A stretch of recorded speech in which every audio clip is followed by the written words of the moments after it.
Welcome to WMER 2 News at 5. I'm Kelly Swoop.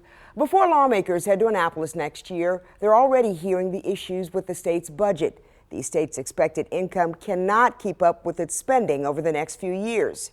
WMER 2 News' Jeff Morgan joins us in studio now with a look at some of the budget issues. Jeff, just how bad is it? Yeah, Kelly, the projections are the worst they've been since before the Great Recession in 2008 and 2009. If something isn't done, the state can only pay for about 84% of its budget in 2030.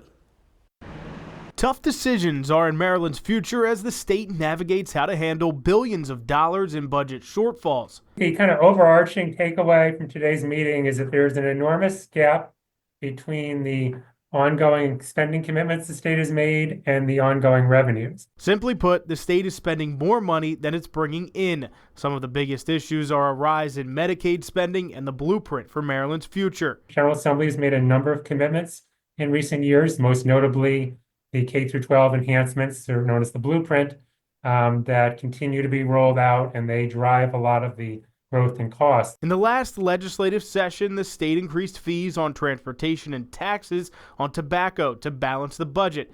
Callie Shumitz with the Maryland Center on Economic Policy spearheaded a plan focused on increasing taxes on the wealthiest Marylanders. The plan fell through despite the group warning tough economic decisions were coming. We hope that the situation that they're facing, that they talked about at the committee yesterday, is a wake-up call, and that the legislature is now really ready to have a serious conversation about revenue.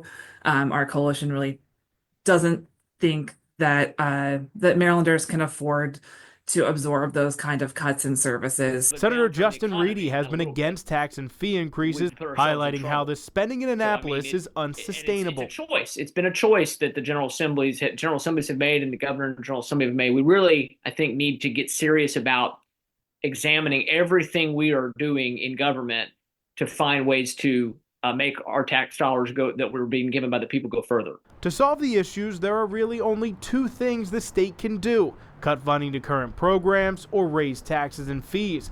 Governor Wes Moore said last session he doesn't want to increase taxes and fees unless he absolutely has to. Governor Wes Moore's office released a statement saying Marylanders have come to expect fiscal responsibility from the Moore-Miller administration, and the governor will continue to move forward into the next session with that at the top of his mind. And the Department of Legislative Services will release an update to its projections in March. Last year, the legislature didn't announce its changes to tax and fee system until April, so it could be months until we know a plan. So, Jeff, we're all looking at the economy on a national level. How could the state of Maryland be impacted by the elections last week? So they actually mentioned this in the meeting that happened yesterday. Maryland has a lot of federal workers here.